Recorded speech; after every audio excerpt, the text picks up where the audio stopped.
Voilà, eh bien, je vous souhaite la bienvenue. Bienvenue ce soir à cette conférence de l'OCH. L'équipe est très très heureuse de vous accueillir et d'accueillir tous les internautes qui sont avec nous. Peut-être vous ne savez pas que derrière leur écran d'ordinateur, il y a beaucoup de personnes qui vont participer à notre soirée, un petit peu partout en France. Voilà, alors à tous ces internautes, bienvenue aussi à l'ECH et pour cette soirée et cette conférence rencontre. Voilà. Vous savez, chers internautes, que tout à l'heure, après la conférence, pendant que les Parisiens poseront leurs questions par papier, vous pourrez les poser grâce au chat qui apparaît sur votre écran. Voilà. Avant de donner la parole à Michel Boyancé, notre conférencier, je voulais vous lancer d'autres invitations.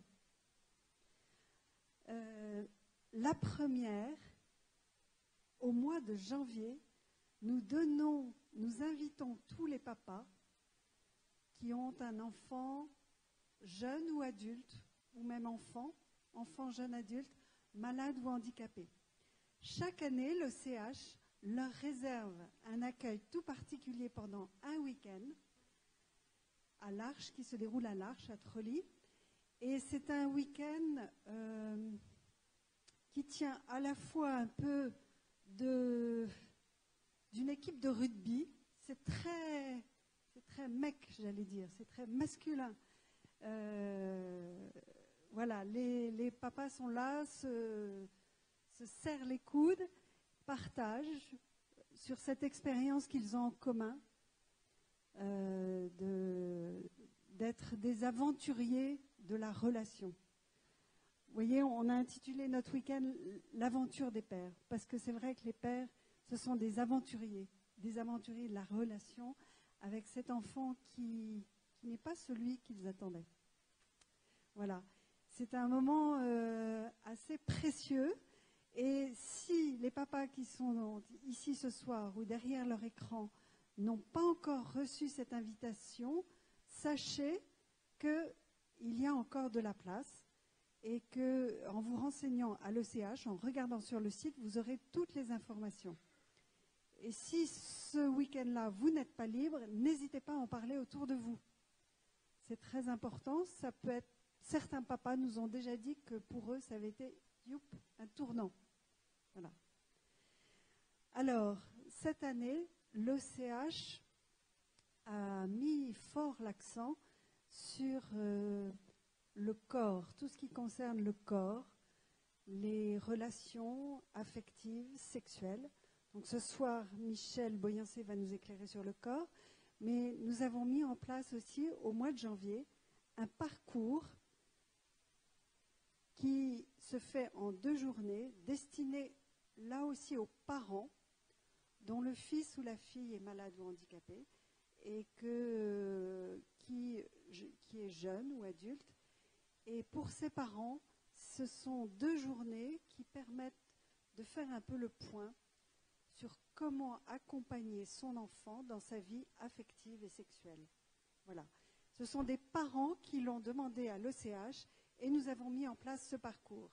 Donc n'hésitez pas à honorer cette proposition et à vous inscrire. Là aussi, il y a encore de la place. Donc la première journée est le samedi 10 janvier. Ça va venir assez vite maintenant. Là encore, n'hésitez pas à en parler autour de vous. Vous avez des dépliants sur votre chaise, donc faites passer. Encore, toujours sur ce sujet, Ombres et Lumières consacre un numéro entier à la question. Alors, je vais demander à Cyril, voilà. Vous connaissez Cyril, qui est le rédacteur en chef d'Ombres et Lumières. Bonsoir. Alors, Ombres et Lumières, c'est la revue chrétienne des personnes handicapées, de leurs familles, de leurs amis. Ombres et Lumières, c'est un bimestriel avec dans chaque numéro des informations sur le handicap, un soutien. C'est aussi un vrai lien entre des lecteurs. Voilà, donc je vous encourage, comme c'est bientôt Noël, à vous abonner ce soir à Ombre et Lumière. Vous avez un stand à la sortie. Ce soir, l'abonnement est au prix de 22 € et vous avez comme cadeau un très beau livre de Michel Boyancé qui s'intitule Jean-Paul II, Héritage et fécondité. Voilà, tout ça pour 22 €, 6 numéros d'Ombre et Lumière, c'est cadeau. Et puis, Ombre et Lumière se modernise puisque maintenant, vous pouvez vous abonner à la version numérique d'Ombre et Lumière, c'est-à-dire pouvoir recevoir tous les 2 mois en format PDF la revue. Et ça, c'est pour 15 € par an. Donc là, c'est une vraie aubaine. Et pour vous abonner à ce format numérique, il vous suffit d'aller sur ombrelumière.fr, notre site internet, et de cliquer sur le bandeau abonnement numérique. Voilà. Mais je vous encourage à faire tout ça. Abonnez vos proches, vos amis. N'hésitez pas. Et bonne soirée. Merci Cyril. Et dernière annonce, comme on est à l'approche de Noël, c'est la période des cadeaux. Voilà. Alors ce soir, avec le directeur, Philippe de la Chapelle, on a cherché quel cadeau on pouvait vous faire pour Noël. Alors, c'est tout simple. On va faire un tirage au sort. Si vous voulez bien remplir et mettre vos coordonnées sur ce petit papillon sur lequel vous êtes assis normalement, voilà, nous le remettre avant de partir. Et il y aura 5 gagnants. Et les gagnants auront un autre livre de Michel Boyancé, Hommes, femmes, entre identité et différence. Voilà, donc ça sera une façon de poursuivre la soirée de ce soir grâce à ce livre.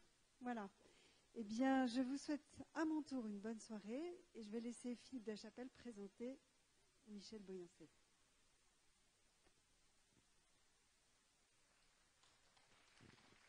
Merci. Voilà. Je suis très heureux, Michel, de vous introduire et de vous présenter. Et je suis pas seulement heureux, je suis un tout petit peu ému. Parce que je vais vous faire une confidence, mais c'était en 2001. J'ai été nommé directeur de l'OCH par Michel Boyancé. Et donc, c'est quand même quelque chose dans ma vie, qui marque ma vie. Et c'est vrai que ça a été une immense joie de travailler avec vous pendant ces 13 années de près, puisque vous étiez président de l'OCH. Vous l'êtes sur la fiche encore, mais vous n'êtes plus dans la vie. Parce que depuis une semaine seulement, sachez-le, Michel Boyancé a choisi, après presque 15 ans de service de la présidence de l'OCH, de passer la main à Emmanuel Belluto, qui est là. Allez, Emmanuel, montrez-vous. Voilà, le nouveau président de l'OCH. Voilà. Donc, Michel reste au conseil d'administration et évidemment reste très proche de l'OCH. Voilà, alors pour vous présenter, en faisant assez court, parce que le but c'est que vous parliez, simplement de dire que vous êtes philosophe, vous êtes docteur en philosophie, et vous êtes donc doyen de la faculté libre de philosophie et de psychologie. Et je vous y enseignais, je crois, l'éthique et la philosophie politique. Voilà. Et vous, pas seulement là, mais vous donnez beaucoup d'enseignements et de conférences un peu partout sur ces sujets. Mais vous intervenez aussi beaucoup depuis quelques années sur la question du genre, qui vous intéresse beaucoup, et vous en parlez de façon à nous éclairer sur les enjeux qu'il y a derrière ce sujet. Et par ailleurs, comme disait Marie-Vincente, vous avez écrit ou coécrit celui qu'on vous a présenté sur Jean-Paul II, je crois que c'est une écriture collective, je ne sais pas comment on va dire, que vous avez dirigé. Donc il y a Jean-Paul II, Héritage et fécondité, qui est là, masculin-féminin, que Marie-Vincente a présenté, quel avenir, homme-femme, entre identité et différence, gender, qui es-tu, l'éducation à l'âge du gender. Voilà, il y a d'autres choses, je vous dis le principal, mais vous avez écrit évidemment d'autres choses dans votre métier de philosophe. Mais ça serait trop long. Mais j'ai envie de finir par le plus important pour cette partie de présentation, c'est dire que vous êtes marié avec Isabelle, qui nous fait la gentillesse d'être là aussi, et vous êtes parent de 3 enfants. Voilà, donc un immense merci Michel d'être là pour nous aider à réfléchir sur ce sujet du corps, ce corps, notre corps, à nous tous qui sommes un corps. C'est vraiment un sujet qui nous concerne tous Et sans doute que les personnes handicapées interrogent ou questionnent de façon singulière. Et je cite juste, je vous en avais dit, cette question un jour que Claire, qui porte un handicap moteur, un jour a posée, et qui était ça, ce corps, c'est moi, ou c'est une image ratée de moi-même? Voilà, c'est une question qui, je pense, introduit de sa manière cette réflexion sur le corps, ce corps que nous sommes, qui change, qui vieillit, qui perd à un certain moment de sa vie, etc. Et donc ce titre, ce thème que nous avons choisi, corps blessé, corps vivant, et quel regard, quel amour porté sur notre corps aujourd'hui, dans notre monde d'aujourd'hui notamment. Donc Michel, un immense merci de nous éclairer sur ce sujet, nous qui sommes ici dans cette salle, mais aussi nous qui sommes derrière nos écrans avec le web. Et donc je vous le rappelle, on va d'abord vous entendre pendant le temps que vous voulez, mais environ 1 heure. Et ensuite, et pour ça, n'hésitez pas à commencer à écrire vos questions, parce qu'on va pouvoir dialoguer avec vous, avec les questions que vous écrirez et que Marie-Vincente m'amènera. Donc quand vous en avez une qui vous traverse, vous l'écrivez, et puis on la posera à Michel tout à l'heure. Merci à chacun d'être là. Merci Michel.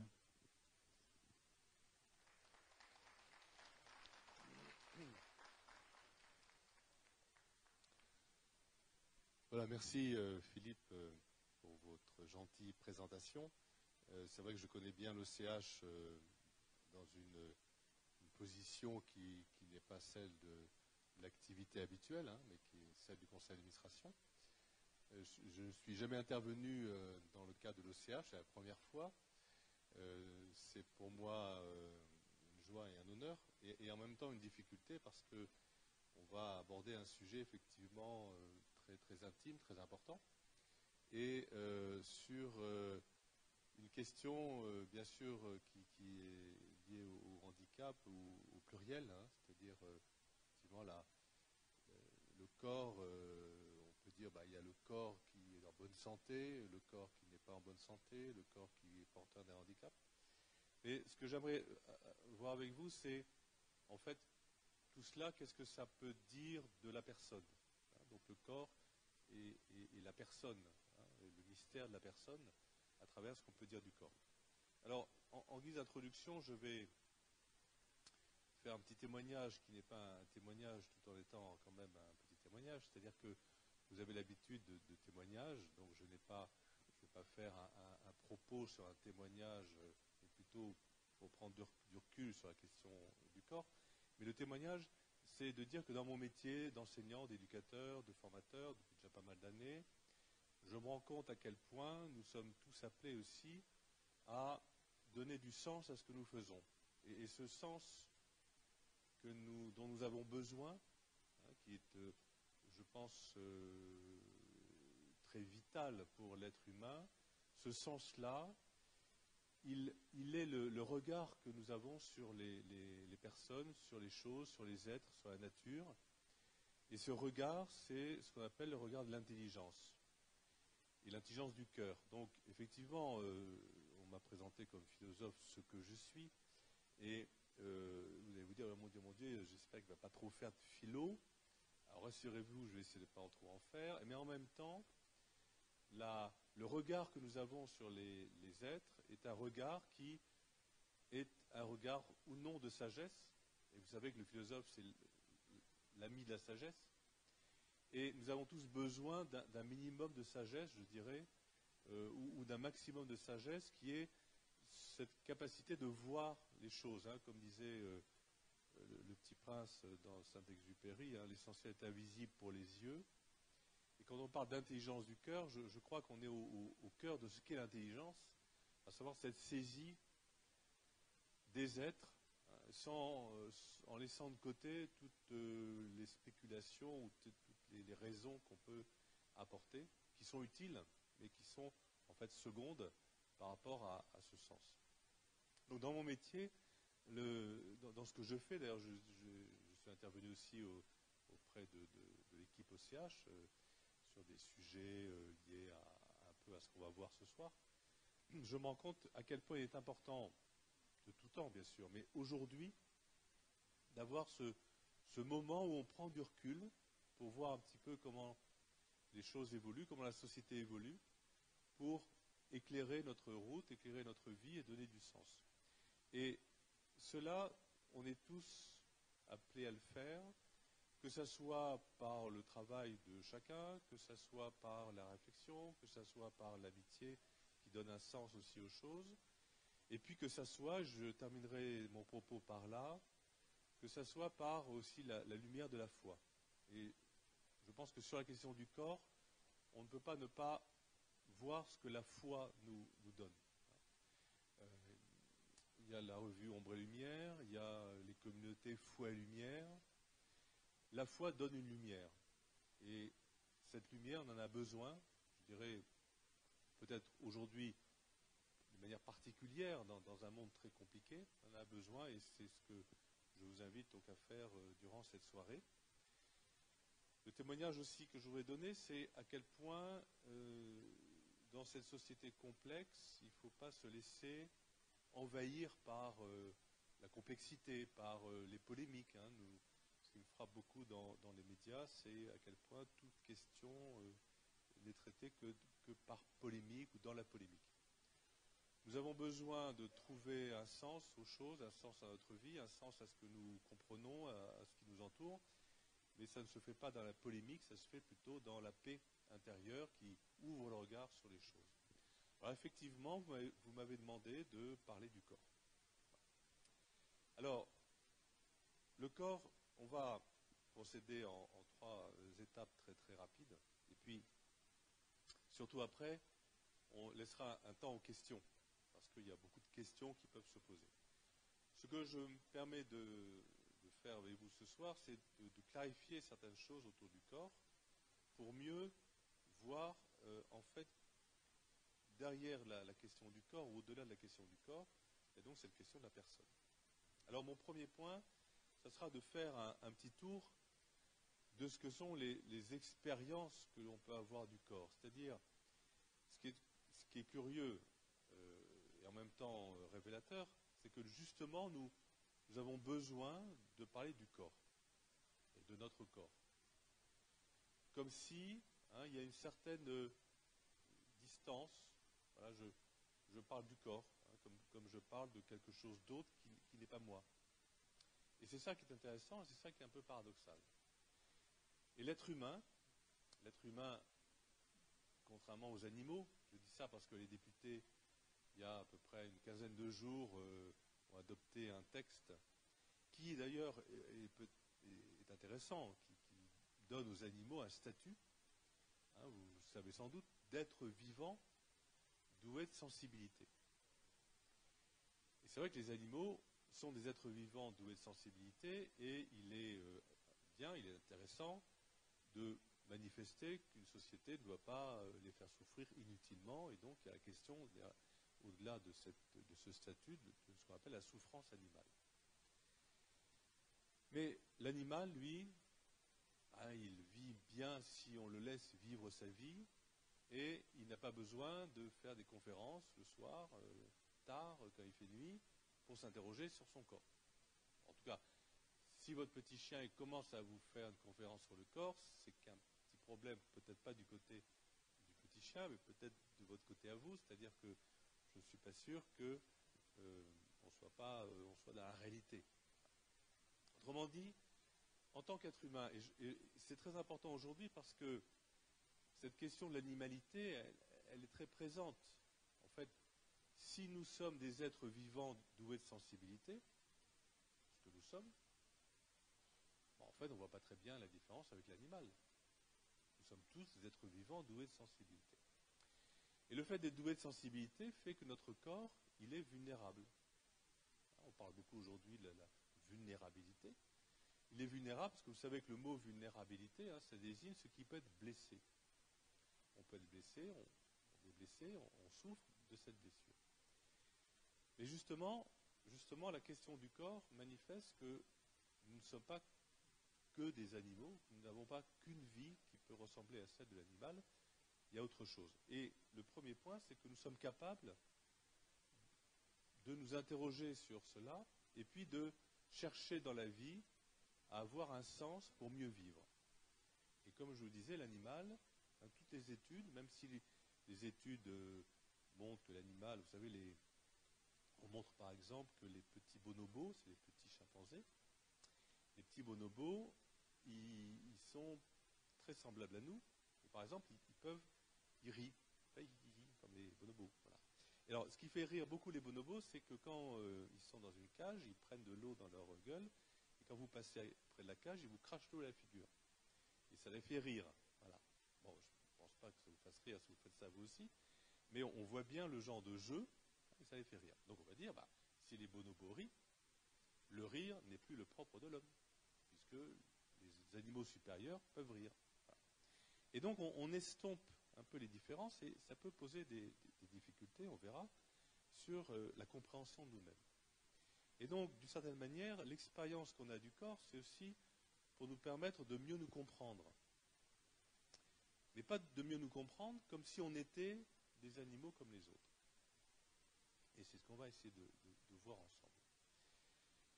Donc l'expérience du corps est révélatrice du fait que le corps ne nous donne pas spontanément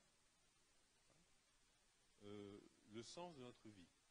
On a besoin, si je puis dire, d'éclairer notre propre corps par quelque chose qui va lui donner du sens.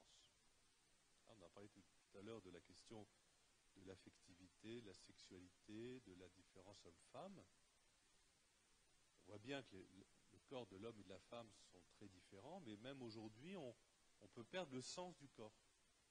Et donc le sens du corps de l'homme et de la femme, et donc le sens de l'homme et de la femme, et donc le sens de la relation entre l'homme et la femme.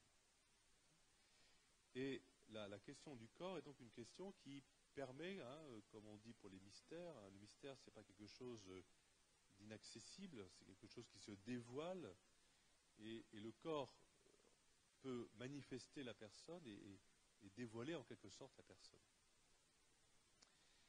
L'expérience du corps a toujours été un peu tiraillée entre deux extrêmes qui se retrouvent aujourd'hui, qui sont des extrêmes très anciens, qui peuvent alimenter aussi les religions, les pensées, les cultures.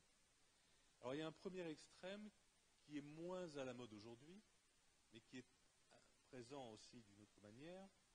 Je reprends un jeu de mots que faisait, ça va être, je vais citer qu'un philosophe, Platon, Platon, 4e siècle avant Jésus-Christ. Et les Grecs et les Romains avaient des intuitions très très importantes sur l'être humain, ce qui fait, vous savez, que l'évangile a été écrit en grec, et que l'évangile s'est répandu dans le bassin méditerranéen, qui est un bassin profondément pétri de pensée grecque, de culture latine et de pensée grecque. Platon avait fait un jeu de mots. C'est un premier extrême qu'on peut voir dans l'histoire de l'humanité. Vous savez qu'en grec, le mot corps, ça se dit soma. D'ailleurs, quand on parle de maladies somatiques, c'est les maladies corporelles. Puis quand on parle des maladies psychiques, on parlera de psychisme, c'est plutôt du côté de l'âme, maladie psychique, maladie somatique. Si vous avez mangé trop à Noël, vous avez une crise de foie, c'est plutôt une maladie somatique. Et Platon avait fait un jeu de mots, parce qu'en grec, le corps se dit soma, et le tombeau où on met les gens, ça s'appelle séma. Et donc, pour Platon et pour toute une tradition, le corps, c'est le tombeau de l'âme. C'est-à-dire, le corps, c'est notre déchéance. C'est intéressant d'ailleurs, parce que les grandes civilisations, les grandes cultures, ont manifesté que l'homme a une nostalgie d'une réalité, d'un état dans lequel il est libre de son corps. Et pour Platon, comme pour beaucoup de mythologies, dans le monde entier, il y a des convergences mythologiques, il y a l'intuition d'une chute originelle, d'un état où on était heureux et parfait, et une malédiction est arrivée, et on est tombé dans le corps. Et donc il y a toute une tradition, il y a toute une culture, où on va s'efforcer de se libérer du corps. Parce que le corps, il nous entrave, il nous limite, nous embarrasse quand il est malade, quand il est handicapé, quand il n'est pas bien, il ne fonctionne pas bien. On a envie d'autre chose. Et ce qui est assez intéressant, c'est que ça conduit à des grandes religions, des grandes mystiques, c'est-à-dire des grands idéaux. Et Platon pensait que on était dans une caverne, un peu comme ici, hein, sauf qu'ici la lumière et puis chaud, ça va. Mais ils pensaient qu'on était comme dans une caverne et qu'il fallait sortir de la caverne pour atteindre la lumière du soleil. Comme s'il fallait sortir de notre corps pour rejoindre le divin. Hein, c'est une intuition très intéressante. Mais du coup, le corps, c'est le fardeau. Donc le corps, on ne l'aime pas. Il n'est pas aimable, le corps. Il est une entrave. Il est un poids, hein, il est une malédiction, il est quelque chose qui n'est pas conforme à l'idéal qu'on peut rêver. Ça, c'est une grande tradition qui se retrouve dans beaucoup de spiritualités, beaucoup de cultures, de religions. C'est vrai qu'aujourd'hui, ce n'est pas tout à fait à la mode, mais on verra qu'aujourd'hui, il y a quelque chose de cela par rapport au corps, hein, parce qu'on vit une société complexe et paradoxale, mais il y a cette idée, voilà, le corps, vraiment, il faut s'en débarrasser, quoi. Il faut sortir du corps. D'ailleurs, si vous regardez les films actuellement, hein, j'ai pas tout en tête, hein, mais alors il y a Iron Man, Superman, Batman, les 4 Fantastiques, c'est ça, Avengers, c'est ça, Lucie de Luc Besson qui a fait un tabac. En fait, c'est toujours l'idée que l'humanité de maintenant, ça va pas bien, donc il faut qu'on invente une nouvelle humanité, hein, par la robotisation, les biotechnologies, une humanité qui sera plus forte, on vivra plus longtemps, enfin Superman, quoi. Et Superman, c'est l'idéal. Mais Superman, il vole. Hein, il va dans l'espace, il revient, il creuse des trous, enfin, c'est Superman. C'est vrai qu'il y a cette idée, hein, de sortir de son corps. Et Superman, c'est pas un grand mystique, je ne pense pas, en tout cas. Mais ça rejoint un peu l'idée de Platon, hein, une espèce de rêve, d'idéal, de sortir du corps. C'est pas trop à la mode au niveau spirituel. On n'est pas dans une société qui pousse à la spiritualité. Et quand on voit Noël approcher, Noël n'est pas une fête, hein, dans des quartiers pas très loin, purement spirituel. Un petit côté peut-être mercantile dans les fêtes de Noël qui ne nous a pas échappé. Mais en même temps, il y a quelque chose du corps qui reste un peu cette idée d'un tombeau. Il y a même d'ailleurs pour les chrétiens, hein, dans le christianisme, il y a eu aussi des courants un peu platoniciens, où on méprise le corps. Le corps, c'est pas bien, le corps, c'est sale, le corps, c'est pas pur. Or, quand l'Église, hein, je vais m'appuyer beaucoup ce soir sur ce que l'Église nous enseigne, hein, ce n'est pas ma pensée purement personnelle, c'est aussi, bien sûr, je suis là pour essayer de comprendre aussi ce qui se dit et comment l'Église peut nous nourrir. Eh bien, quand on regarde les saints canonisés par l'Église, regardez Saint Jean-Paul II, bien sûr, hein, qui était un homme en pleine forme et puis qui, après l'attentat, a eu des à-coups de santé redoutables, à telle enseigne qu'il a fini, quand on est allé le voir avec l'OCH en 2004 et Ombre et Lumière, c'était une personne invalide, hein, très présente, bien sûr, mais très invalide. En fait, quand l'Église canonise des saints, canonise des gens qui sont ordinaires. Bon, ils sont saints, vous me direz, c'est un peu extraordinaire. Oui, mais ils ont vécu une vie aussi humaine avec leur corps. Et quand on canonise un saint, on canonise aussi son corps, si vous voulez. On ne dit pas qu'il est saint parce qu'il a voulu s'échapper de son corps. Je ne sais pas si Superman sera canonisé un jour. De toute façon, il n'existe pas, hein, pour ceux qui n'ont pas bien suivi, il n'existe pas. Voilà. Mais c'est intéressant de voir cette manière qu'on a de rêver un corps qui soit pas nous, qui soit pas ce que nous sommes, ce que nous vivons. Il y a un deuxième extrême aujourd'hui, alors qui est plus lié à notre société, c'est le corps qui... Alors il y a 2 aspects. Hein. En fait, les extrêmes, comme on dit souvent, se rejoignent. Il y a 2 aspects. Il y a un premier aspect, c'est que le corps est source en nous,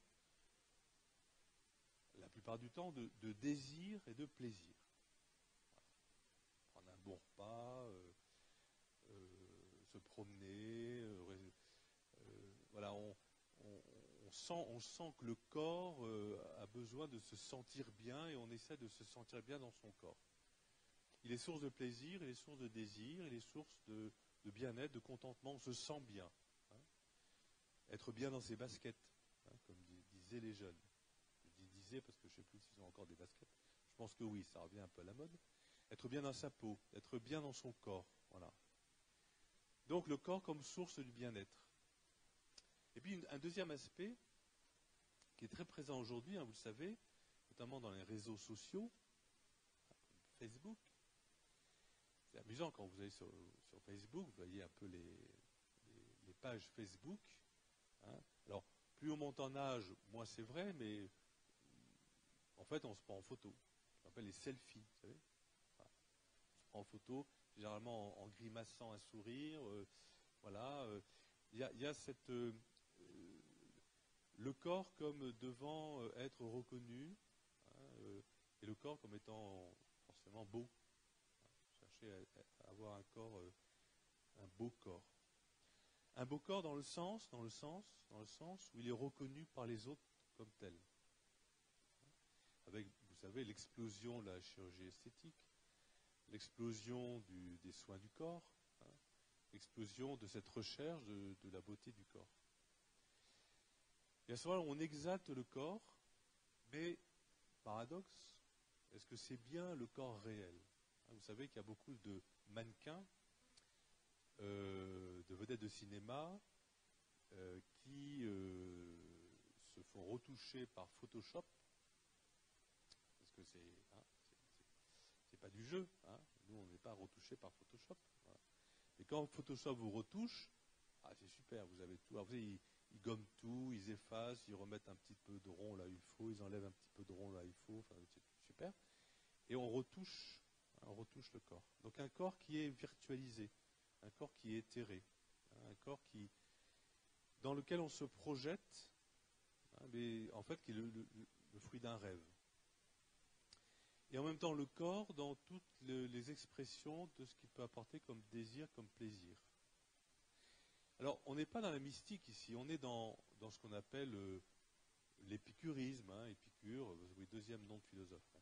Épicure, c'est un philosophe grec qui disait c'est le plaisir, mais un plaisir modéré. Il disait quand je bois un verre de lait, je fais bombance. Ouais. Bon, moi, j'en suis pas encore là, mais on peut faire bombance en buvant un verre de lait, mais un bon cassoulet, c'est quand même pas mal aussi. Hein, voilà. Mais c'est vrai que voilà, c'est le plaisir, hein, le plaisir, voilà, le bien-être, le plaisir. Nous sommes dans une société qui cherche le bien-être. D'ailleurs, si vous dites que nous sommes des vivants doués de sensibilité, c'est que nous sommes des vivants qui devons éviter de souffrir et qui devons nous sentir bien. En fait, les deux extrêmes se rejoignent, parce que dans les deux cas, hein, on a une forme de refus du corps, ou de refus du corps tel qu'il est. Et bien sûr, du refus du corps vulnérable, blessé, handicapé, qui ne fonctionne pas bien. Il y a ce refus, soit par des arguments un peu mystiques, soit par des arguments liés au plaisir. Et on comprend d'ailleurs qu'on a envie d'être heureux, mais est-ce que le bonheur, c'est le bien-être ? On a envie d'éviter ce qui rend malheureux, donc on évite la souffrance. Oui, mais est-ce que le bonheur se cherche en évitant absolument la souffrance, la contrariété ? Vous voyez ? Toutes ces réalités qui nous animent. Ces réflexions, enfin, c'est cette manière de voir le corps, en fait, nous conduit à chercher ce qui est curieux, hein, mais c'est vrai de tout temps et c'est vrai beaucoup aujourd'hui, à nous réconcilier avec notre propre corps. Il y a quelque chose dans l'être humain qui est assez particulier, et on verra pourquoi, on verra ça d'approcher pourquoi en tout cas, qui fait que pour être bien de manière intérieure, on verra, il a besoin d'être réconcilié avec son propre corps. Et c'est là où on peut avoir des tendances où on n'est pas bien réconcilié. Ou du moins, comme on n'est pas bien réconcilié, soit on veut le fuir, soit on veut l'idéaliser, le virtualiser. Et d'ailleurs, le progrès des nouvelles technologies, on le dit, on le voit bien en pédagogie, on le voit bien, maintenant il y a des études assez précises, la tendance, le risque, c'est de virtualiser l'être humain. Et d'ailleurs, Superman, Batman, etc., c'est des êtres humains. Oui, j'ai oublié Catwoman. Non, parce que tout ça, c'est des mecs, mais j'ai oublié les meufs. Il y a aussi des femmes. Mais j'ai oublié les noms. Enfin, bon, d'ailleurs, dans les 4 fantastiques, je crois qu'il y a une femme. Voilà. Donc, on virtualise l'homme, on virtualise la femme. Donc, le premier point, c'est effectivement, en fait, que vaut notre corps. Voilà. Est-ce que notre corps vaut quelque chose et que vaut-il? Quelle est la valeur du corps et est-ce que la valeur de la personne se ramène à la valeur de son corps?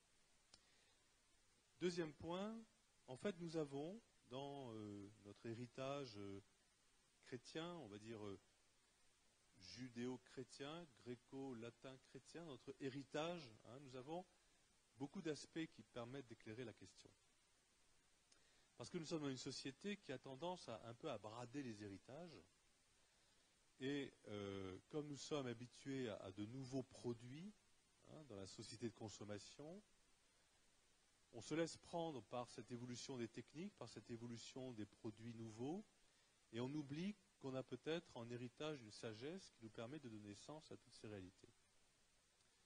Vous savez, dans une société de marchande, ce qui est en grande partie légitime, bien sûr, il faut consommer, il faut vendre, il faut acheter, il faut qu'il y ait de la nouveauté.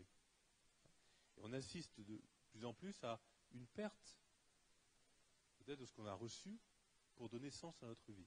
Donc il faut se ressourcer, prendre du recul, se ressourcer pour mieux appréhender ces évolutions de la société, et notamment sur le plan technique.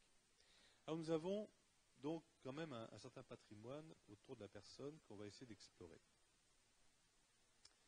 Alors je vous donne une petite, c'est pas une définition, mais voilà, ce qu'on peut dire du corps. En fait, le corps en nous, on dit souvent, c'est aussi le corps de chair, c'est-à-dire le corps, parce que on peut dire que ce stylo est une réalité corporelle, matérielle. Ce pupitre, les chaises, les tables sont des réalités matérielles corporelles. Pour signifier ce qu'est le corps dans une dimension qui n'est pas purement statique et inerte, et notamment pour l'être humain, on va parler du corps de chair, c'est-à-dire le corps humain, le corps des animaux aussi, bien sûr, mais le corps humain, c'est un vivant. Nous sommes des êtres vivants, et notre corps est ce par quoi, c'est ce qu'on peut commencer à dire du corps, c'est en fait ce par quoi, ce dans quoi, ce avec quoi nous vivons. Nous vivons, on peut dire aussi nous sentons, et nous pensons. C'est-à-dire que toute notre réalité, vous connaissez la phrase de Pascal, l'homme est un roseau pensant, fragile, plus fragile que le chêne, mais le roseau plie et le chêne rompt. L'homme est un roseau pensant, un roseau fragile, mais une réalité vivante, qui a cette particularité d'avoir une conscience, de saisir les choses, de sentir les choses. Eh bien, nous ne pouvons pas séparer en fait ce que nous sommes de notre corps. C'est une utopie. On peut le faire par la pensée, on peut le faire par l'imagination, on peut le faire par donc la rêverie, on peut le faire de manière artificielle, mais en fait, nous sommes bien des êtres vivants, des êtres de chair, et la personne, c'est bien aussi son corps. On ne peut pas se séparer. C'est ce qu'on dit dans la tradition chrétienne, mais encore une fois, qui n'est pas simplement issue du christianisme, mais aussi de cette culture dont je vous parlais, antérieure au christianisme. Nous sommes bien un être un, un être qui existons de manière unifiée. Mais il est vrai que notre expérience peut être une expérience de désunité. Et Platon fait cette expérience-là, c'est le paradoxe. Nous pouvons faire l'expérience d'une certaine désunité en nous. À la fois nous sommes un, et à la fois on est un peu désunis. Vous connaissez la phrase « l'esprit est prompt, la chair est faible ». Je sais qu'il ne faut pas manger trop de chocolat, mais j'en mange un peu trop. Je sais que le verre de lait, c'est peut-être mieux qu'un gros cassoulet, mais que, enfin je parle pour moi, qu'en fait un bon cassoulet, c'est quand même pas mal. Donc nous avons des désirs qui peuvent nous emporter. Et donc cette expérience de désunité, c'est l'expérience qui faisait dire aux anciens qu'il y a une sorte de chute, de malédiction, quelque chose qui n'est pas normal. Je pense que c'est vrai. Il y a quelque chose de pas normal, c'est-à-dire que nous sommes des êtres blessés. Nous sommes des êtres qui ne sont pas complètement dans l'unité, ou qui ne nous ressentons pas dans l'unité, et qui avons besoin d'unité. Et la question, c'est d'où vient l'unité ? Qu'est-ce qui peut nous unifier ? Et en même temps, ce sentiment de ne pas être unifié, on n'est pas unifié, mais on sait bien qu'on est un. Il n'y a pas mon corps d'un côté et moi de l'autre. Et donc, dans ce que notamment l'Église enseigne, mais qui ne vient pas que d'elle, et je vais m'appuyer sur certains passages du catéchisme, ça je vais être tout à fait orthodoxe, et dans le catéchisme de l'Église catholique, vous avez des éléments philosophiques, des éléments anthropologiques, des éléments qui viennent de la sagesse humaine, qui ne sont pas simplement ce que l'Église dit, mais aussi ce que les êtres humains disent. Et qu'est-ce qui est dit dans cette sagesse ancestrale ? C'est que nous ne sommes pas, encore une fois, composés de deux réalités séparées. D'un côté l'âme, de côté le corps. D'un côté l'esprit, d'un côté le corps. Nous sommes une unité. Mais cette unité réelle, existentielle, profonde, quelquefois nous fait souffrir parce qu'on a l'expérience de quelque chose qui n'est pas complètement unifié. Et on est à la recherche de l'unité. Cette recherche d'unité, c'est cette recherche en fait de se réconcilier avec nous-mêmes, avec toutes les dimensions de nous. Alors, on peut distinguer trois registres dans la personne humaine. Autrement dit, nous sommes un, mais nous avons des facultés différentes, des registres différents. C'est un petit peu comme nous sommes un, notre corps est un, mais il y a des organes différents. Il y a des sens différents. Il y a la vue, l'ouïe, le toucher, l'odorat. Il y a des fonctions différentes. Eh bien, dans l'être humain, il y a des fonctions différentes. Il y a des organes différents, il y a des capacités différentes. Et donc, on a trois grands registres qui montrent bien que notre corps, c'est nous. Mais notre corps, c'est nous, et en même temps, il y a quelque chose dans le corps qui est plus que le corps, et qui n'est pas séparé du corps. Premier registre, c'est ce que la science nous décrit. C'est ce que le médecin, quand vous allez voir le médecin, vous avez mal au foie, vous avez mal au cœur, vous avez mal aux pieds. Bon, c'est le corps tel que la biologie peut l'étudier, le manifester. Par exemple, les questions aujourd'hui autour de la sexualité, on peut avoir une vision étroite de la sexualité comme étant simplement des mécanismes biologiques, de la reproduction humaine, de la reproduction sexuée. Mais cela est une réalité qui est bien nous-mêmes. C'est bien nous, mais ce n'est pas que nous. Et cette réalité du corps, elle est une réalité que nous expérimentons de manière directe, bien sûr, à la fois parce que nous voyons de lui, à la fois parce que nous étudions de lui à travers les sciences. Et donc on a notre corps au sens somatique, au sens biologique, avec des mécanismes. Et ces mécanismes du corps, c'est nous, mais ce n'est pas que nous. C'est un peu le paradoxe. On sait bien que c'est nous, mais ce n'est pas que nous. Et une deuxième zone dans la personne humaine, qu'on appelle la vie psychique. Et là, ce n'est pas le domaine des mécanismes que je regarde du corps, c'est ce que nous vivons et sentons à l'intérieur de nous. Alors, le psychisme, c'est quelque chose d'assez vaste. Et il y a une partie du psychisme qui est très, très matérielle. Je vais vous lire un petit exemple. Aujourd'hui, on a des études du cerveau qui sont assez poussées et qui montrent que nous sommes bien des êtres vivants, physiques et corporels, même dans le psychisme. Même dans le psychisme. C'est-à-dire que notre personnalité, elle est bien ancrée dans le corps. Notre corps nous fait être ce que nous sommes dans notre personnalité. Là, je vais vous lire un petit passage sur de neurosciences, c'est l'étude du système cérébral. Vous voyez, alors je vous lis, alors c'est un peu une technique médicale, mais vous allez voir. L'amygdale cérébrale, c'est une zone du cerveau. C'est pas l'amygdale ici, c'est l'amygdale là-dedans.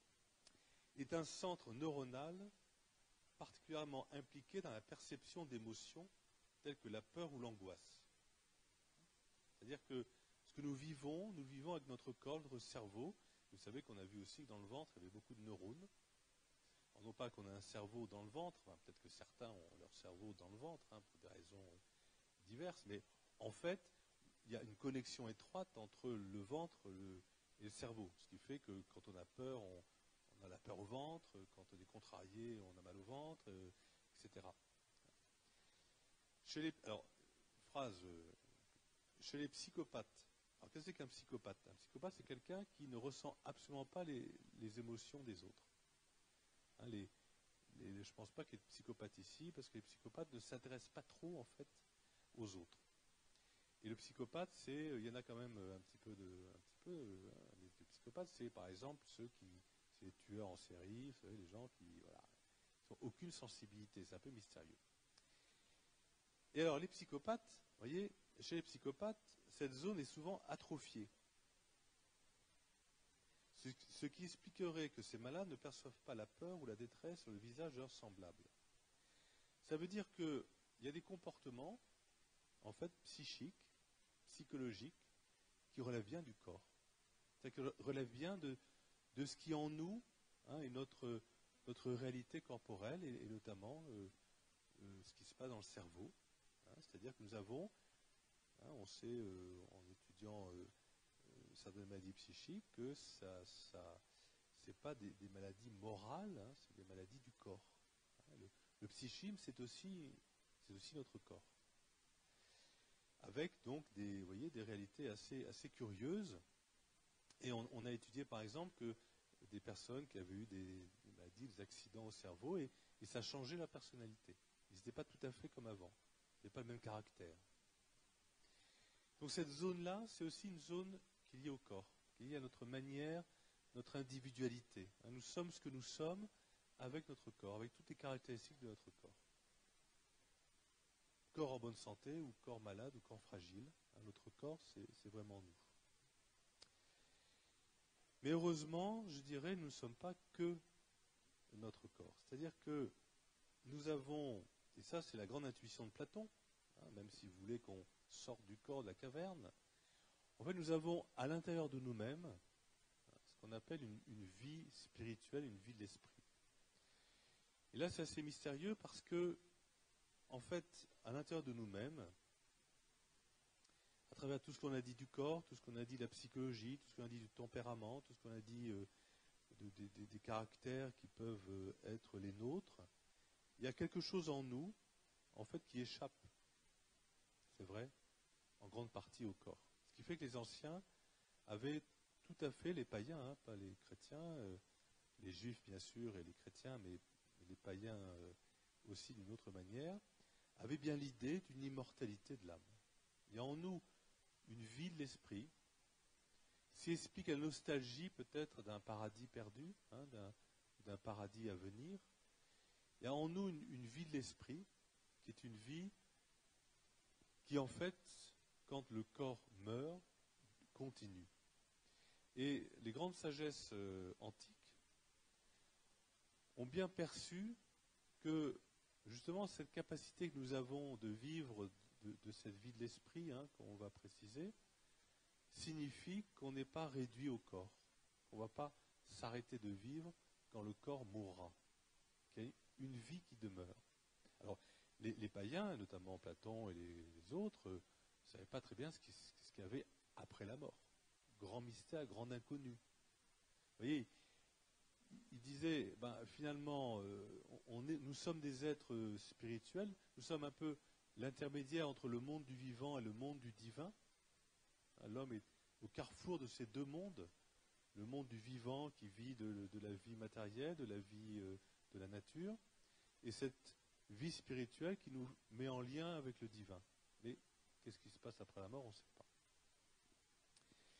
Et vous voyez, cette question de l'unité de la personne, c'est en même temps une unité qui peut s'expérimenter de manière paradoxalement un peu désunifiée, et qui en même temps nous montre, comme disait Jean-Paul II, voilà, c'est pour les moins jeunes parmi nous, ce qu'il disait au Parc des Princes en 1980, aux jeunes réunis au Parc des Princes, une phrase très forte, vous valez ce que vaut votre cœur.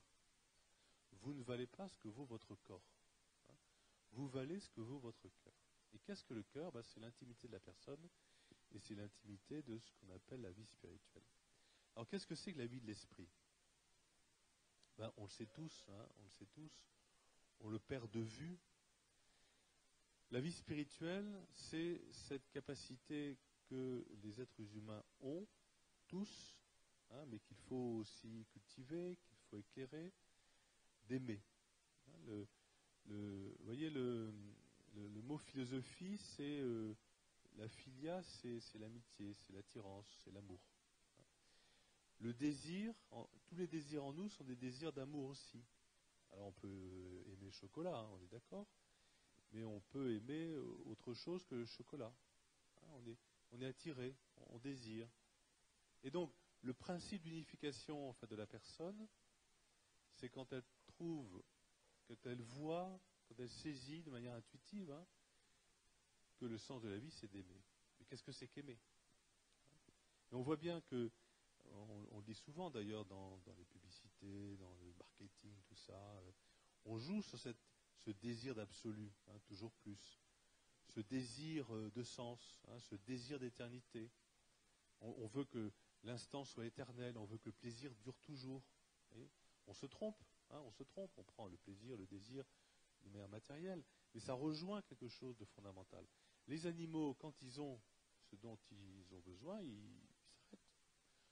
Un lion repu, il voit passer des gazelles, il ne bouge pas.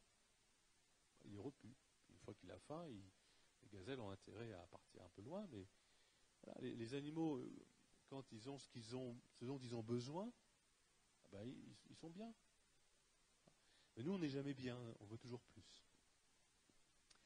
Et en fait, les anciens avaient bien compris que l'être humain est un être complexe, qui cherche son unité, qui cherche son sens, un être de désir, un être de relation. C'est que le mot personne a été forgé pour désigner la relation. Et en fait, un désir d'aimer et d'être aimé, c'est-à-dire un désir, en fait, que ce qui nous unifie, c'est le regard d'amour que les autres ont sur nous, et pas sur notre corps simplement, mais sur notre corps en tant que notre corps, il est ce qui manifeste la personne, ce qui révèle la personne, et que l'importance, c'est pas de travailler notre corps, c'est pas de... Alors bien sûr, il faut le soigner, il faut l'entretenir, et puis c'est mieux d'être en bonne santé que d'être malade, c'est mieux, bien sûr, mais à un moment donné, une société humaine composée de gens très différents. Notre société aujourd'hui, où on met le corps en avant, c'est une société de l'individu. L'individu qui a droit à ce qu'il désire, j'ai droit à ce que je désire. Donnez-moi ce que je désire. Oui, mais l'amour, c'est pas simplement ça. Désirer être aimé, c'est bien, et puis désirer être aimé dans la consommation, ça ne comble pas le cœur humain. Et donc la personne s'unifie de manière profonde par cette capacité qu'elle a de découvrir qu'en fait, ce qui nous unifie, c'est l'amour des autres et l'amour réciproque des autres. D'où l'amitié. D'où l'amitié qui est plus importante que la justice, que le droit. Vous savez, je prends souvent cet exemple-là, si vous rentrez dans une boulangerie, vous rentrez, vous posez les pièces sur le comptoir, vous dites du pain, la personne vous donne le pain, vous prenez le pain, vous partez. Vous avez été dans la justice. Vous avez payé le pain. Vous n'avez pas tout à fait été dans l'amitié. Alors, deuxième scène, vous ouvrez, bonjour madame, comment allez-vous, et monsieur votre mari, et vos enfants, et votre belle-mère, et tout ça, tout va bien. Voilà, est-ce que je pourrais avoir, s'il vous plaît, merci du pain, voilà, tenez, voilà, merci, au revoir madame, à demain, et voilà. Là, vous avez été dans l'amitié. Et vous avez rencontré la personne au-delà de la justice. Je dirais que cette intuition-là, elle était déjà présente, bien sûr, chez les anciens, qui était dure, parce qu'il y avait l'esclavage, il y avait plein de trucs qui n'étaient pas jojo, mais en même temps, ils avaient compris que l'amitié est très importante pour l'unité des personnes. Et nous, avec le christianisme, on a aussi apporté cet éclairage de la foi que les anciens ne pouvaient pas imaginer. Pour eux, Dieu est tellement lointain et parfait qu'il n'aime pas les hommes.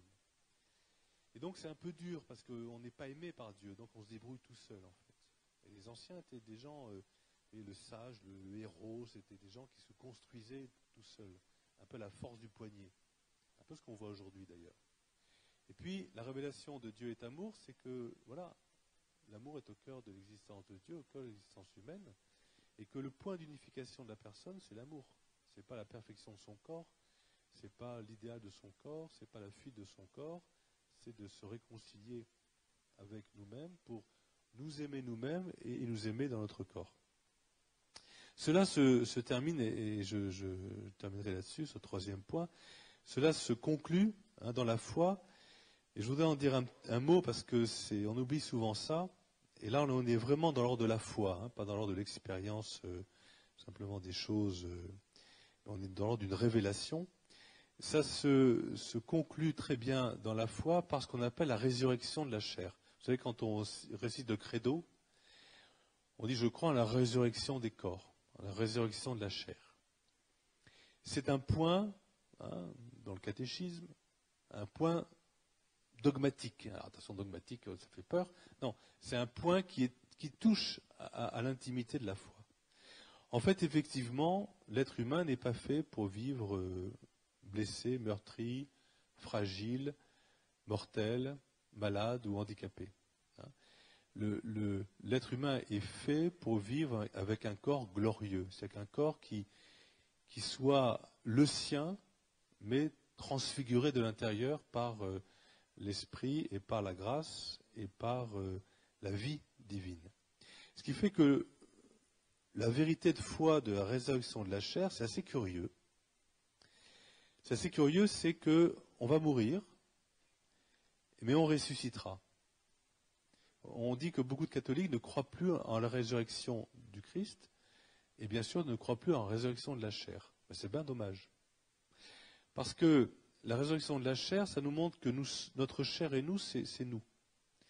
Et que si nous vivons cette désunité aujourd'hui, effectivement, dans notre pèlerinage actuel terrestre, c'est parce que nous sommes appelés à aimer, mais qu'à un moment donné, cette unité, on la retrouvera.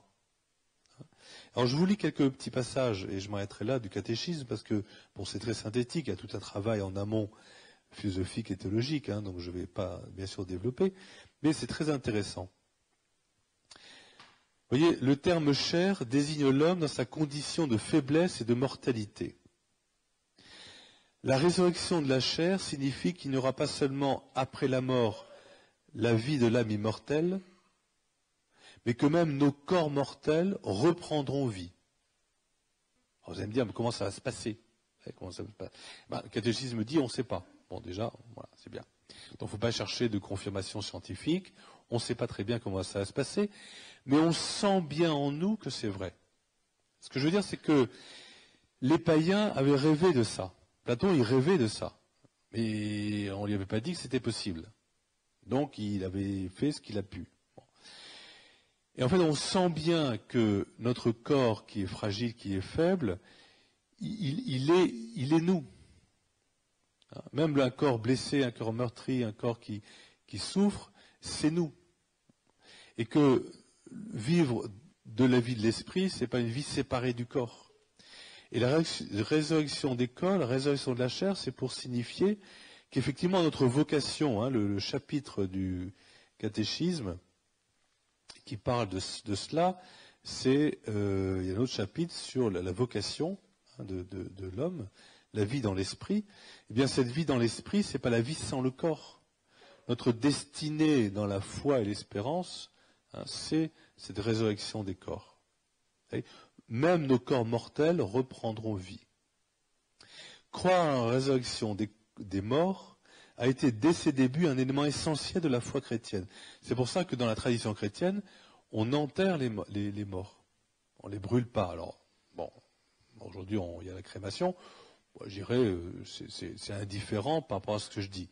Sauf que quand on enterre ces morts, voilà, on l'enterre parce qu'il va ressusciter. Alors, ils ne vont pas ressusciter comme ça, pouf, on ne sait pas comment ça va se passer. C'est symbolique, c'est un signe. C'est pas les zombies dans les films, parce qu'on est un peu aujourd'hui pollué par plein de trucs de cinéma. On ne sait pas comment ça va se passer. Mais dans l'ordre de la foi, pas de la science, là on ne sait pas trop, la philosophie, on ne sait pas trop non plus. Il y a cette espérance que nous ressusciterons avec nos corps, des corps glorieux. Bon. Voilà. C'est ce qu'ils disent, c'est pas moi, c'est ce qu'ils disent. Mais c'est intéressant. Et on ajoute, la résurrection des morts a été révélée progressivement par Dieu à son peuple. L'espérance en la résurrection corporelle des morts, ils en rajoutent 3 couches. L'espérance en la résurrection corporelle des morts s'est imposée comme une conséquence intrinsèque de la foi en un Dieu créateur. Ben oui, si Dieu nous a créés pour vivre de son amour, pour nous aimer, pour être autant que faire se peut heureux dans cette relation d'amour et d'intimité, d'amitié et de rencontre et d'acceptation de nous-mêmes, c'est pas pour nous couper en deux, avec d'un côté une âme, d'un côté un corps. C'est bien pour nous faire vivre, y compris de cette vie du corps. Et en même temps, on sait bien que le corps, c'est nous. On aura sans doute à peu près la tête qu'on a, en mieux. On sera pas en mauvaise santé, ça, ok, très bien. Mais voilà, notre corps, c'est nous. Notre identité de personne, comme on dit maintenant, elle est bien reçue du corps, à travers nos parents, à travers cette filiation biologique qu'aujourd'hui on est en train de nier. On est bien les fils et les filles d'hommes et de femmes avec leur corps qui transmettent à travers leur corps ce qu'ils sont.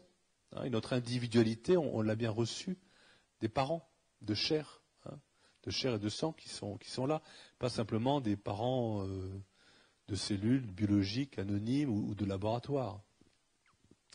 Donc la résurrection des corps, c'est très important, et c'est la raison pour laquelle, dans le mystère de la foi, Jésus s'est incarné, incarné dans la chair, il s'est incarné, et le mystère de l'Eucharistie, c'est qu'on mange le corps du Christ et on boit le sang du Christ. Il y a bien cette incarnation, ce rappel de l'incarnation. Donc voilà très rapidement sur la question du corps. C'est vrai qu'aujourd'hui, on est un peu troublé par notre société qui nous fait partir un peu dans tous les sens et qui nous oublie de nous dire que le premier lieu d'amour de la personne, c'est bien son corps, qui est nous-mêmes, même avec toutes ses imperfections.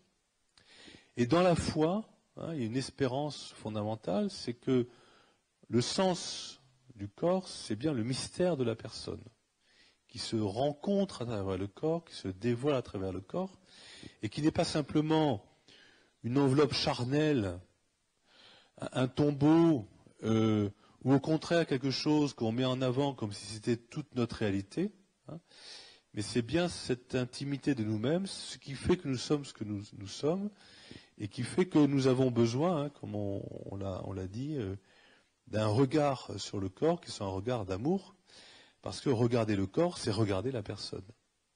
Et regarder la personne, c'est regarder un être unique, qui est unique avec ce corps-là et avec cette personnalité-là, ce style-là, hein, donc ce corps qui est le sien. Voilà, je vous remercie.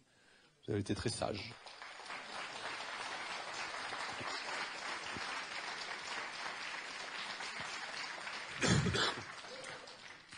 Merci Michel en plus de cette conclusion sur ce regard d'amour sur nous-mêmes, sur notre corps.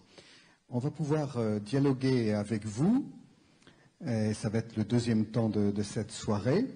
Et pour ça, donc comme je vous le disais, soit vous avez déjà écrit vos questions et il y a des personnes de l'OCH qui vont passer dans les allées, vous leur remettez, mais ces personnes de l'OCH, elles ont aussi sur elles des petits papiers et vous pouvez lever la main, elles vous donnent un petit papier et vous leur remettez votre question. Et Marie-Vincente qui est là me les amènera et je pourrai les poser à Michel, on les classera éventuellement. Et donc je redis ce que disait Marie-Vincente, nos amis qui sont devant le web, je crois que sur le bas de votre écran, il y a, ou sur le côté, je ne sais pas, mais il y a un petit module chat qui apparaît en bas et vous pouvez poser votre question. Et là aussi, Marie-Vincente me l'amènera et je la poserai à Michel. Ça va être ce qu'on va faire ensemble. On va pas faire que ça. Et ceux qui viennent plusieurs fois le savent. Il y a aussi d'autres personnes qui vont passer avec d'autres boîtes. Celles-là, on va les remplir. On va les remplir, il n'y a pas de mystère, on va les remplir avec de l'argent, avec beaucoup d'argent. Pourquoi? Parce que d'abord, on tient beaucoup à ce que cette soirée elle soit libre d'accès pour que personne ne soit empêché. Ça, c'est vraiment important, mais en même temps, je ne vous cache pas que ça a un coût. Mais il y a mieux. Ce qu'on vous propose ce soir, c'est d'aider, il s'agit de corps, d'aider, samedi prochain, le CH organise une session pour des personnes handicapées moteurs, qui s'est intitulée, et c'est elles-mêmes qui l'ont proposé, Moteur on tourne.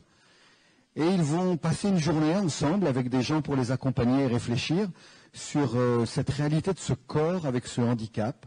Et finalement, sans doute, entrer dans pas mal des questions que Michel a travaillé ce soir avec nous. Un peu quel impact ce handicap sur ma vie, quel sens a ma vie avec ce corps et ce handicap, et comment je suis invité non pas à subir cela, mais à construire ma vie avec ça, dans quel type de relation, dans quel type d'amitié je peux entrer avec cette réalité de ce corps handicapé. C'est samedi. Et vous savez, une session pour des personnes handicapées, c'est forcément cher, parce qu'il y a beaucoup de moyens à mettre en œuvre pour que les personnes puissent venir et être dans le bon confort. Et donc, elles viennent accompagner très souvent. Et donc, on a décidé que l'argent ne devait pas être un obstacle. Donc, on l'a fait très peu cher. Et donc, c'est vous qui allez nous aider à les accueillir et à faire que ça soit bien. Donc, vous remplissez bien les boîtes. Je vous rappelle que nous sommes en fin d'année, que le 31 décembre, c'est l'année fiscale qui se termine. C'est le moment ou jamais, si vous ne l'avez pas encore fait, de faire votre don annuel. Ça ne fait pas de bruit dans la caisse, c'est parfait. Ceci dit, les petits sous de la veuve sont aussi bienvenus. L'Évangile a dit toute la valeur de la piécette de la veuve. Et donc ceux qui n'ont rien peuvent ne donner rien. Et merci beaucoup. Voilà. Pour le web, hein, là aussi, il y a sur l'écran, il y a un petit, je crois qu'il y a un bouton don. Vous cliquez dessus, c'est très facile. Voilà, donc les questions arrivent. Moi, je vais en poser une déjà à Michel, et Marie-Vincente m'amène, elle va me les déposer. Michel, on entend souvent, ces temps-ci, mon corps m'appartient. Mon corps m'appartient, on l'entend souvent pour justifier, par exemple, le fait que j'ai le droit de mettre fin à ma vie, ou de demander à ce qu'on mette fin à ma vie, parce que c'est mon choix, c'est ma liberté. Mais est-ce que mon corps m'appartient? Est-ce que je peux dire ça? Alors effectivement, c'est une des tendances actuelles, hein, du corps comme quelque chose qui m'appartient. On ne peut pas dire pour la raison suivante, mais qu'il faut réapprofondir. C'est que nous sommes bien sûr responsables de notre corps, de ce que nous en faisons, hein, de notre corps au sens des organes du corps, au sens de ce qu'on appelle le corps au sens large. Mais en même temps, nous ne sommes pas responsables de la dignité que nous avons reçue à travers ce corps, hein, qui est la dignité de la personne humaine. Nous sommes responsables de sa dignité, et donc on ne peut pas le traiter ou nous traiter nous-mêmes de n'importe quelle manière. D'une certaine manière, notre dignité est plus importante que ce que nous pouvons faire avec notre corps, ou du moins ce que nous faisons avec notre corps doit être aussi lié à notre propre dignité qui ne nous appartient pas. Car ce que nous faisons avec notre corps est un témoignage aussi sur notre dignité. Quand je dis mon corps m'appartient, c'est comme si mon corps c'était un objet qui était à mon pouvoir et je pouvais en faire ce que je veux. Mais on ne peut pas faire ce qu'on veut de quelqu'un qui est digne. Et le premier être qui est digne, c'est moi. Et je ne pourrais traiter les autres dans le respect de leur dignité que si je comprends aussi que j'ai à me traiter avec dignité. Donc mon corps m'appartient, c'est très à la mode parce que je vais traiter le corps, je vais le construire, le transformer à ma guise. Je vais le tuer à ma guise aussi, je vais arrêter de vivre, comme si c'était un objet. Or mon corps c'est pas un objet, c'est moi, c'est ma personne, c'est ce que je suis, et c'est une dignité qui dépasse cela. Donc c'est pour ça qu'aujourd'hui dans les débats, pour ceux qui suivent ça, l'actualité juridique et politique, de plus en plus, même si on revendique la dignité, on ne veut pas que cette dignité soit un obstacle à ma volonté pure. La dignité de l'embryon, la dignité de la personne malade m'oblige. Or, aujourd'hui, on ne veut pas être obligé. On veut faire ce qu'on a envie. Et donc, on a un corps qui est un objet qu'on traite comme on le veut. Avec quel mot, c'est sûrement une question difficile, mais je vous la pose. Avec quel mot peut-on convaincre une personne qui souffre cruellement dans son corps, qui ne supporte plus à force de douleur, qui en vient à le haïr parce qu'il lui pourrit l'existence, que ce corps est elle-même et qu'elle doit l'aimer? Comment convaincre cette personne? Il est bien évident que je ne peux pas répondre à la question. C'est-à-dire que quelquefois, il ne faut pas des mots, il faut un silence. Et puis tout dépend de la situation, de la personne, de la relation qu'on a avec elle.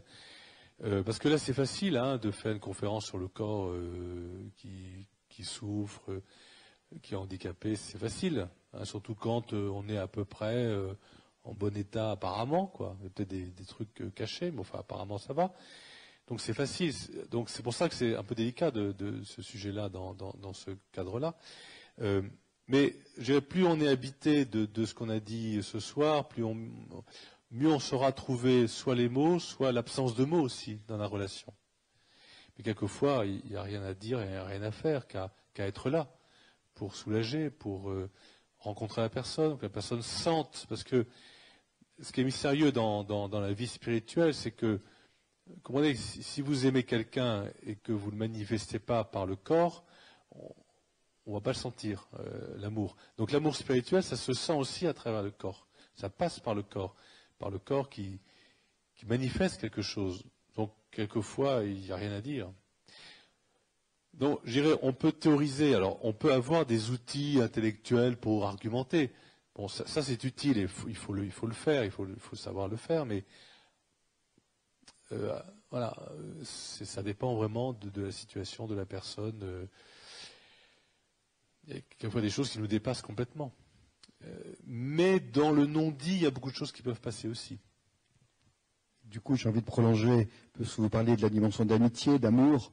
Est-ce que je peux lui manifester, même si ce n'est pas par les mots, que je n'aime pas sa douleur, mais que j'aime son corps? Bien sûr. C'est distinguer cette double, ce corps est douleur, mais la douleur n'est pas son corps. Je me fais comprendre Oui, bien sûr. Oui.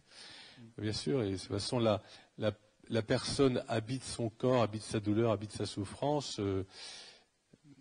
Mais au-delà de la douleur, de la souffrance, il y a la personne dans son intimité. C'est pour ça que réduire, vous voyez, aujourd'hui, on est dans des zones un peu complexes sur la question de l'animalité. C'est intéressant, mais on ne peut pas réduire l'homme à être simplement un être sensible. Parce que si on n'est que sensible et qu'on souffre, autant arrêter tout de suite. Il y a autre chose dans l'être humain qu'il faut rejoindre. Et rejoindre ce qui se passe dans le cœur de chacun dans des situations aussi complexes et difficiles, il y a aussi un aspect mystérieux. Mais bien évidemment, c'est pour ça que la résurrection de la chair est intéressante pour la foi chrétienne, parce que, en fait, notre vocation, c'est d'être bien ce que nous sommes avec notre corps. Notre vocation profonde, c'est notre corps. Mais en raison du péché originel, dit la foi, en raison de cette fragilité de la personne, quelquefois notre corps est est bien celui qui nous fait souffrir. La résurrection, je ne sais pas bien interpréter, je ne sais pas si c'est une question, mais c'est Jean-Baptiste par le web qui nous écrit de Lyon. La résurrection, c'est ce qu'il dit, je crois qu'il vous cite. Nous, on y croit ou pas Moi, j'y crois. Alors, quand je dis c'est ce qu'il dit, c'est pour respecter ceux qui n'ont pas la foi. C'est-à-dire que, en fait, la résurrection des corps, d'ailleurs, beaucoup de chrétiens n'y croient plus, dans les enquêtes sociologiques, parce que c'est un peu bizarre. Bon, et peut-être qu'on ne fait pas assez d'enseignements sur le sujet, au niveau du contenu de la foi. Mais dans la foi catholique, la résurrection du Christ, et donc la résurrection des corps, c'est intrinsèque à la foi. Donc c'est pas d'y croire au sens où c'est une croyance, c'est de savoir que c'est vrai, parce que c'est notre vocation profonde. C'est le mystère de l'incarnation, et c'est une vocation profonde. Après, pour ceux qui n'ont pas la foi, ils vont dire, bah oui, mais c'est vous qui le dites. Voilà. Donc c'est un jeu oratoire que j'ai employé, mais c'est pas, bien sûr, je dirais, enfin, pour moi personnellement, je vois pas en quoi comprendre la personne humaine, même avec les outils philosophiques, scientifiques,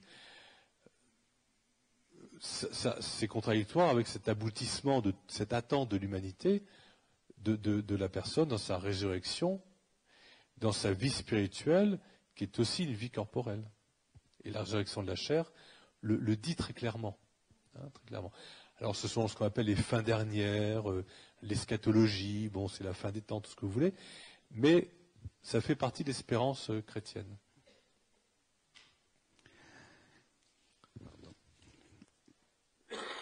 Quel est le degré de liberté d'un corps polyhandicapé, d'une personne polyhandicapée? C'est vrai qu'on a une conception de la liberté qui est une liberté physique en fait. On peut avoir un corps en excellente santé. Vous savez, on met beaucoup en avant aujourd'hui ce qu'on appelle les sports extrêmes. Moi j'ai vu un reportage sur un gars qui descend en snowboard des falaises à pic. Enfin avec la neige quand même, mais à pic. Moi je ne pourrais pas. De toute façon même de l'imaginer, je ne pourrais pas. Alors oui, c'est la liberté. La vraie liberté, elle n'est pas là, parce qu'on peut être asservi à son besoin de sport extrême. Je ne dis pas que c'est le cas de la personne qui le fait, mais on peut être... D'ailleurs, il le dit lui-même, c'est une drogue. C'est une drogue parce qu'il y a quelque chose chez certaines personnes, c'est pas mon cas, qui se grisent de ces sports extrêmes, où il faut vraiment être extrêmement doué, c'est bien évident, mais il faut le faire.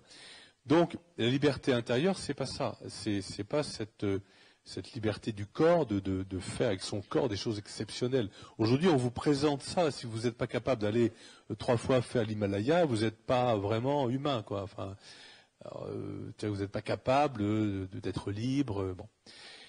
Donc, par rapport à ce que vous dites, c'est la liberté intérieure qui est la plus importante. C'est de rejoindre dans l'intimité de la personne cette spontanéité d'amour, de souffrance aussi, de complexité qui fait la vie intérieure, je dirais. On peut être très libre sans rien faire, en quelque sorte. Intérieurement très libre sans rien faire. C'est le paradoxe un peu de la vie intérieure par rapport au corps. Aujourd'hui, c'est vrai qu'on nous présente la liberté, comme je disais, comme avoir les moyens de faire des choses exceptionnelles avec son corps. Oui, mais on peut faire des choses exceptionnelles avec son âme, à l'intérieur de nous-mêmes, dans cette capacité d'offrir, d'aimer, d'entrer en relation, voilà, et ça c'est le mystère de la personne. Vous avez des questions compliquées à... Voilà. Elles sont difficiles. Oui, je vais du coup normal. me permettre d'en poser une impossible, mais quand je vous ai entendu dire Platon qui parlait du tombeau pour dire le corps dont il fallait se libérer, on a pu entendre concernant Vincent Lambert, dont on sait la situation d'étape aussi relationnelle, il fallait le libérer de la prison qui était son corps. Et je me dis, tiens, la même image, tombeau, prison, c'est pas très différent. Oui, tout à fait. L'enfermement dans son corps, oui, il y a les syndromes que vous connaissez bien sur le plan médical, où la personne est vraiment enfermée dans son corps. Oui, alors faut-il pour autant dire, si le corps va pas bien, on arrête la personne, quoi, voilà. Je vous ai entendu parler du mystère de la personne derrière, et c'est vrai qu'il y a des personnes qui peut-être posent encore plus ce mystère, mais c'est un mystère. C'est un mystère. Avec aussi un élément important qu'on néglige, c'est que la science ne nous dit pas tout de ce qui se passe dans la personne humaine. La science, d'ailleurs, il y a des expériences aujourd'hui qu'on a faites, hein, on n'en parle pas trop parce que ça remettrait en question beaucoup de choses, don d'organes, le coma profond.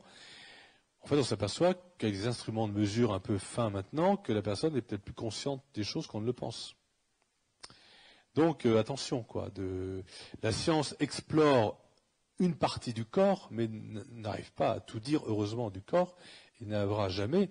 Et on peut très bien avoir des personnes qui ne manifestent apparemment rien, mais qui sont très conscientes, qui entendent, qui sentent, qui sont en relation. Voilà. Donc ça doit nous inciter à beaucoup de prudence sur ces nouvelles techniques et à ne pas exécuter, je dirais, de manière rapide la sentence en disant voilà, cette vie ne vaut plus la peine d'être vécue. Mais c'est là où nous sommes nous responsables dans la solidarité de tout ça. Merci. Quand mon corps est blessé, est-ce que mon moi profond qui est blessé et le handicap là-dedans, est-ce une blessure comme une autre? Alors, en fait, je parlais des 3 registres, il y a 3 niveaux de blessures. Il y a les blessures physiques, les blessures psychiques qui ne sont pas des blessures spirituelles. Ce que je veux dire, c'est que quelqu'un qui souffre d'une maladie psychique, il peut être intact sur le plan spirituel. C'est-à-dire que la maladie psychique semble bien venir d'un état physique aussi, du système nerveux ou du cerveau. C'est pas parce qu'on a des troubles bipolaires ou qu'on a des crises d'angoisse ou de paranoïa qu'on est spirituellement, je dirais, quelqu'un qui n'aime pas, ou quelqu'un qui est négatif, qui est mauvais. Je ne sais pas si vous voyez ce que je veux dire. Non, on a des troubles qui viennent de notre nature corporelle, et ces troubles, beaucoup de troubles psychiques, viennent de notre nature corporelle. Le 3e registre, c'est à l'intime de nous-mêmes ce que nous sommes, nous voulons être, nous souhaitons être. C'est le désir du désir, c'est quelque chose qui nous a... Il n'y a que seul Dieu sont les reins et les cœurs. Et c'est ça le cœur. En fait, la blessure spirituelle, c'est de ne pas aimer, ou de ne pas être aimé, ou de ne pas s'aimer, ou de chercher à aimer. C'est ça le cœur de la vie spirituelle. Tout le reste, je dirais, c'est de l'ordre du corps. Par exemple, quand on est très coléreux, c'est pas bien d'être très coléreux, mais c'est quelquefois des mouvements purement physiologiques. Alors il faut éviter de cesser la colère, prendre des mesures spirituelles pour dépasser sa colère, mais il ne faut pas culpabiliser, par exemple, d'une maladie psychique. La maladie psychique, c'est quelque chose qui vous tombe dessus et qui maintenant, on le voit bien, est peut-être beaucoup plus physique qu'on ne pensait. La vie spirituelle, c'est quelque chose de très, très, très, très intime.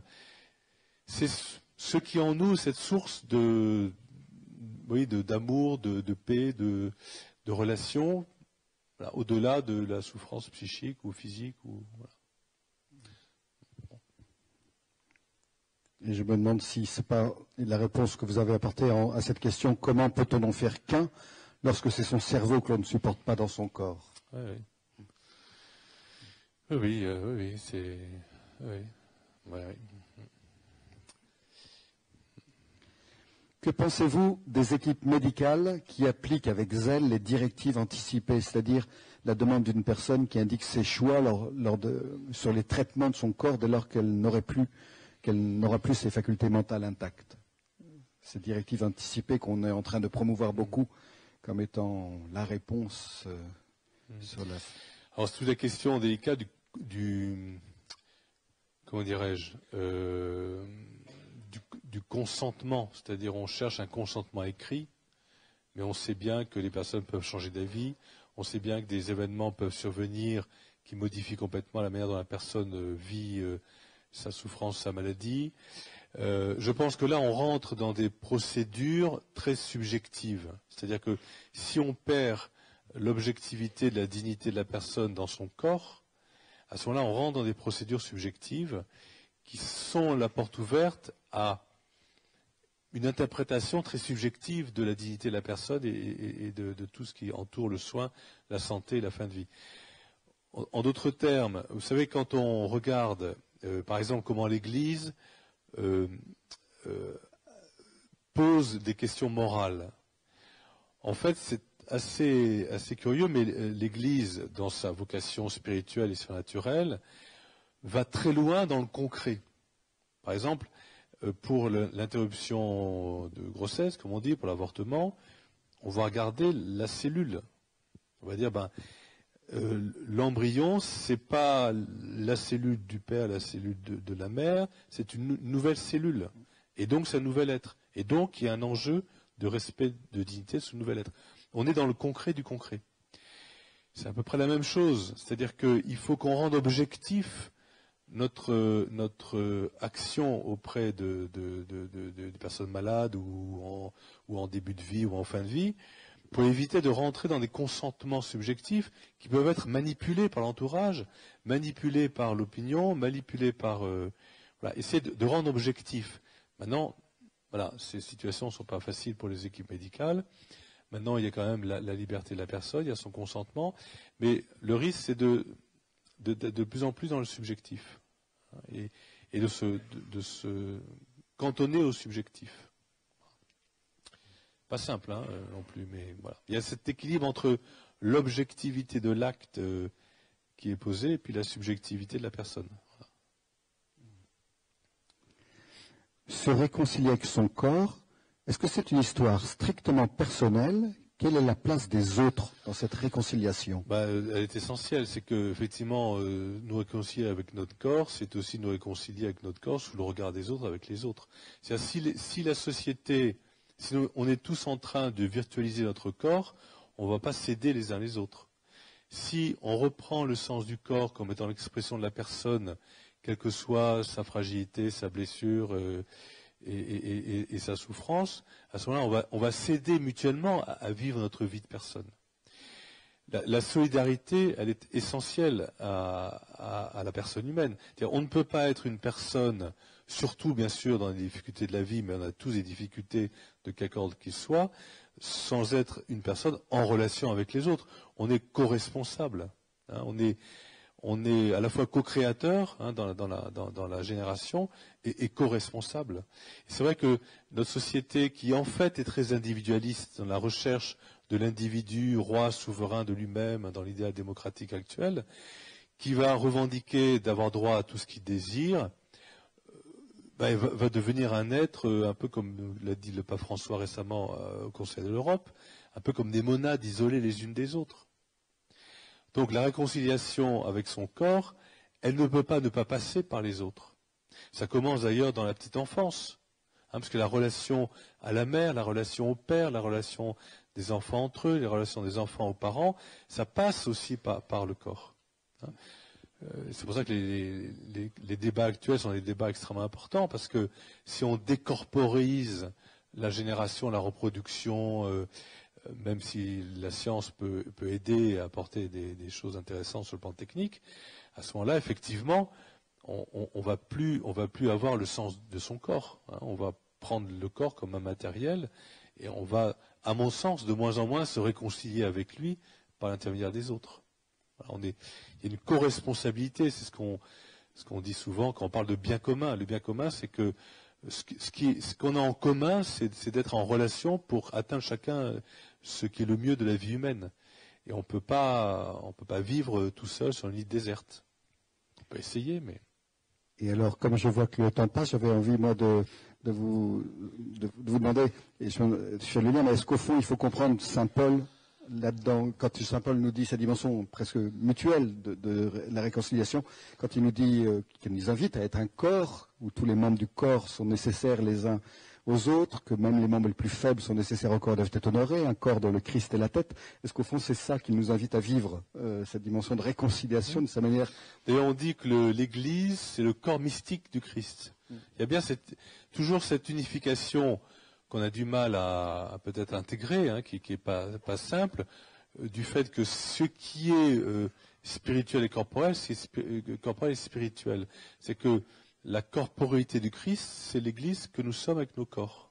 Et effectivement, la solidarité du corps, c'est qu'on est tous complémentaires les uns des autres, dans cette vision que chaque personne n'est pas son corps blessé ou meurtri, mais que chaque personne a apporté ce qu'elle est dans l'intimité de ce qu'elle est, à travers son corps, bien sûr, mais dans ce mystère des relations qui ne sont pas réductibles uniquement aux relations purement physiques ou purement affectives. Il y a quelque chose qui dépasse tout cela.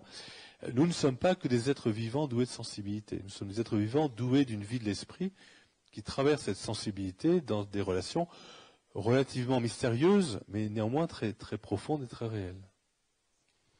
Eh bien, mes amis, je vous invite à remercier Michel de cet enseignement.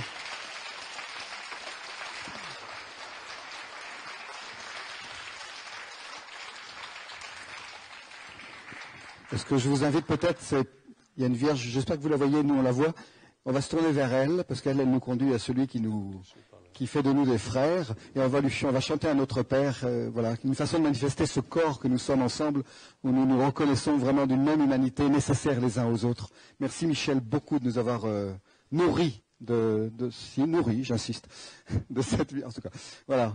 Notre Père, qui est aux cieux, que ton nom soit sanctifié, que ton règne vienne,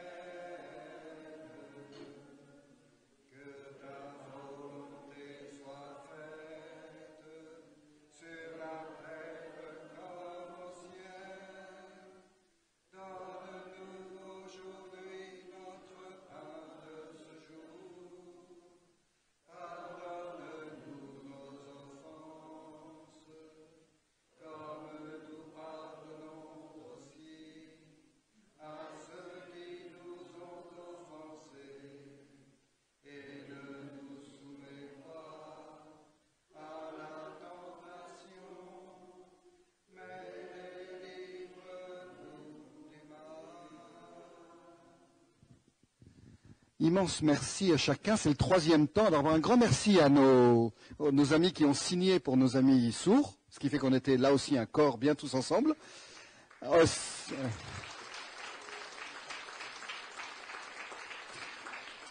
C'est donc le troisième temps de notre soirée, c'est le temps de rencontre. Alors rencontre autour des stands d'ombre et lumière, auxquels vous pouvez vous abonner. Vous avez entendu Cyril tout à l'heure vous en dire toute la richesse. Autour des livres, autour des livres de Michel Boyancé qui, je crois, est prêt à dédicacer, même sûrement.